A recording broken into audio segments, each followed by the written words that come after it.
हमारी आधी जिंदगी गैर जमहूरी हुकूमतों में गुजरी, ये इन्हीं का किया कराया है। Chief justice Islamabad high court के मुदस्सिर नारू बाजियाबी केस में सख्त रिमार्क्स। कहा, लापता अफराद की जिम्मेदारी वज़ीर आज़म और काबीना पर होती है। रियासत की बजाय मुआवजे की रकम वज़ीर आज़म और काबीना अरकान क्यों ना अदा करें। रियासत माँ जैसी होती है मगर वो कहीं नजर नहीं आ रही। किसी का लापता हो जाना इंसानियत के खिलाफ संगीन जुर्म है। 13 दिसंबर तक मुदस्सिर नारू के अहले खाना को मुतमईन करने का हुक्म।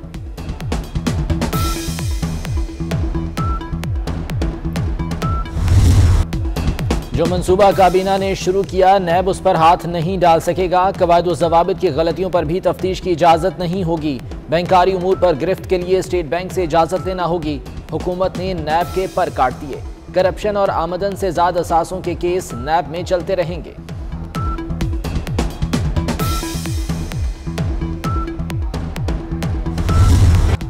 क्या पंजाब में बल्दियाती इंतखाबात इलेक्ट्रॉनिक वोटिंग मशीनों से होंगे? वज़ीर आला ने बल्दियाती एक्ट में मशीन पर इलेक्शन कराने की शिक शामिल करने की मंजूरी दे दी। नए मुसवदे के मुताबिक नई हल्कियां बंदियां होंगी। हुकूमत मुसवदा जमा नहीं कराती तो इलेक्शन पुरानी हल्का बंदियों के तहत होंगे। काफ लीग ने तहफ़्फ़ुज़ात का इजहार कर दिया। क्या हुकूमत बिल असेंबली से मंजूर करा सकेगी?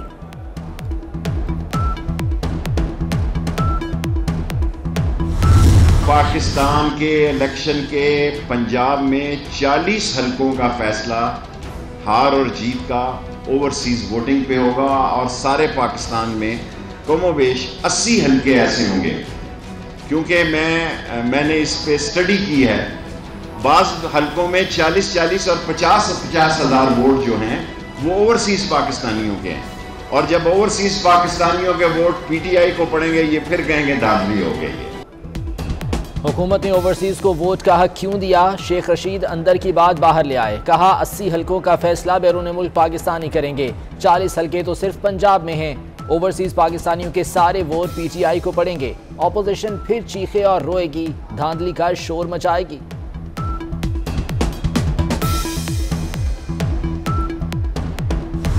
अगर किसी गरीब आदमी ने, मुतवसत तबके के आदमी ने, अमीर आदमी ने भी कोई कागज देख के किसी इमारत में पैसे लगाए हों, कोई घर खरीदा हो, तो आज उससे 5 साल बाद, 6 साल बाद, 10 साल बाद, 2 साल बाद उससे उसकी छत इस तरीके से नहीं छीन सकते। घर, ऐसी दुकानें या ऐसी इमारतें जो बन चुकी हैं, जिस पे लोग आज रह रहे हैं और जो पानी के फ्लो को मुतासिर नहीं कर रही, तो उसके ऊपर कोई रेगुलराइज करनी चाहिए चीज़। सिंध में खिलाफे ज़ाब्ता तामीरात को रेगुलराइज करने का कानून तैयार। मुर्तज़ा वहाब ने सवाल उठाया कि पंजाब में रेगुलराइजेशन हो सकती है तो सिंध में क्यों नहीं? कराची वाले पूछते हैं बनी गाला में ऑपरेशन क्यों नहीं होता? उम्मीद है गवर्नर सिंध ऑर्डिनेंस की मंजूरी देंगे।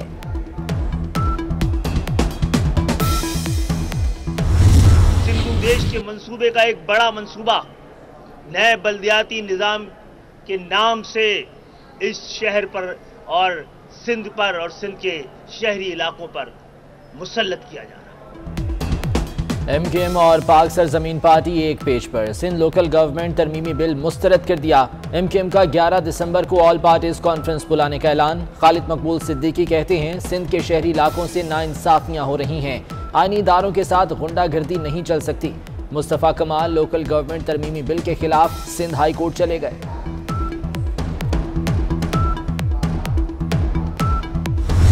हमारे स्टॉल है वो खाली पड़ा रहता था। जर्मन सेक्रेटरी स्टेट आई, 20-25 मिनट बाद रिसीव किया गया। वो खड़ी रही काफ़ी देर तक। डोइचे टीवी आया, उनको किसी ने घास नहीं डाली, वो वापस चला गया। मिस्टर साहबा बादल होकर वहाँ से वापस आ गई कि जो हमला था उससे सिरे से कोऑपरेशन नहीं कर रहा था। ज़्यादा ऐसे लोगों को ले जाया गया डेलीगेशन में जिनकी ज़रूरत नहीं थी वहाँ पे। क्या रियाज फतियाना को जरताज गुल के खिलाफ बात करने की भारी कीमत अदा करना होगी? वज़ीर आज़म ने पब्लिक अकाउंट्स कमेटी के हुकूमती मेंबरान की फहरिस्त मंगवा ली। ज़राए ने दावा किया है कि रियाज फतियाना की PAC से छुट्टी हो सकती है।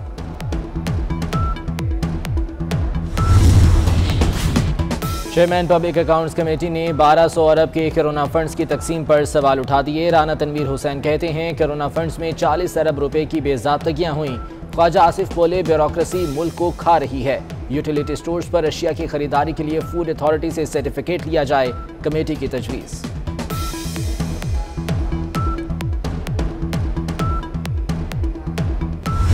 मुल्क में नॉन स्टॉप महंगाई, दर्जा दोम का घी मजीद 10 रुपए महंगा। 1 किलो घी की कीमत 350 से बढ़कर 360 रुपए पर जा पहुंची। 7 दिन में घी के दाम 15 रुपए बढ़ चुके। अवामी सवारी मजीद महंगी। यामाहा मोटरसाइकिल के मुख्तलिफ मॉडल्स की कीमत 6 से 7 हजार रुपए बढ़ा दी गई।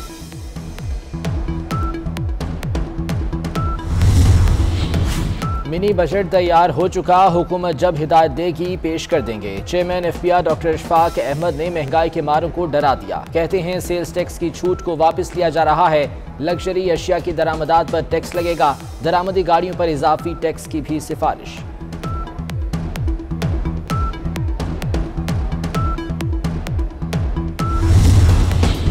हुकूमती तर्जुमानी बड़ी आसान, सब अच्छा है कि गर्दान। महंगाई की वजह आलमी मंडी में कीमतें बढ़ाना करार दिया, लेकिन आलमी मार्केट में सस्ते पेट्रोल की हवा तक ना लगने दी। भारत की मिसालें देने वालों के लिए इत्तला है कि भारत में पाकिस्तानी रुपए में पेट्रोल 12.5 रुपए फी लीटर सस्ता हो चुका।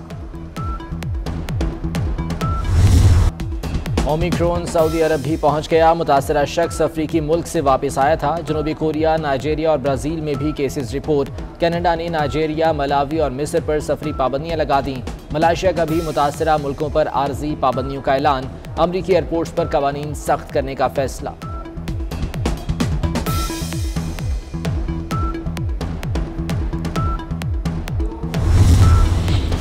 लाहौर में 59% शहरियों की कोरोना वैक्सीनेशन होना बाकी। तकरीबन 41% लोगों की वैक्सीनेशन हो चुकी। एनसीओसी का मुहिम एक बार फिर तेज करने का फैसला। वैक्सीनेशन ना करने वालों को मौके पर ही वैक्सीन लगेगी।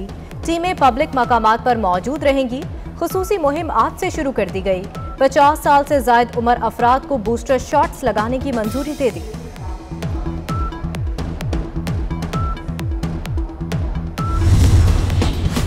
तैयारी कर लें, हो सकता है एक हफ्ते का लॉकडाउन करना पड़े। लाहौर में प्राइवेट दफातर और स्कूल्स बंद करना पड़ेंगे। जस्टिस शाहिद करीम के इंसदाद स्मोक के लिए दरख्वास्त पर समात में रिमार्क्स। लाहौर हाईकोर्ट ने स्मोक की सूरत हाल को तशवीशनाक करार दे दिया। दुनिया के आलूदा तरीन शहरों में लाहौर आज दूसरे नंबर पर रहा।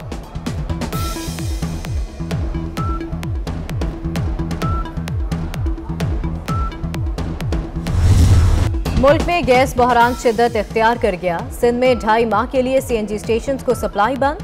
15 फरवरी तक गैस नहीं मिलेगी।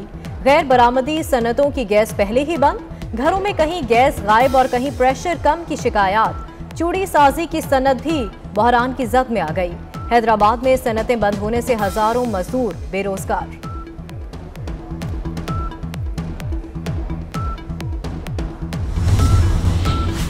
मुल्की तारीख का सबसे बड़ा क्रूज शिप पाकिस्तान पहुंच गया।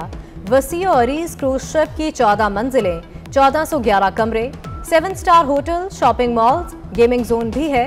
पाकिस्तानी कंपनी का क्रूज को होटल में तब्दील करने का फैसला। रूसी शहर सेंट पीटर्सबर्ग में शदीद बर्फबारी। गलियों, सड़कों, चौराहों में बर्फ ही बर्फ। दर्जनों गाड़ियां बर्फ में धंस गईं। निजामे जिंदगी मफलूज। सदाबहार धुनों के खालिक मौसीकार निसार बज़मी आज जिंदा होते तो 97वीं सालगिरह मनाते। निसार बज़मी ने पाकिस्तान और भारत में 100 से ज़ायद फिल्मों की धुनें बनाई।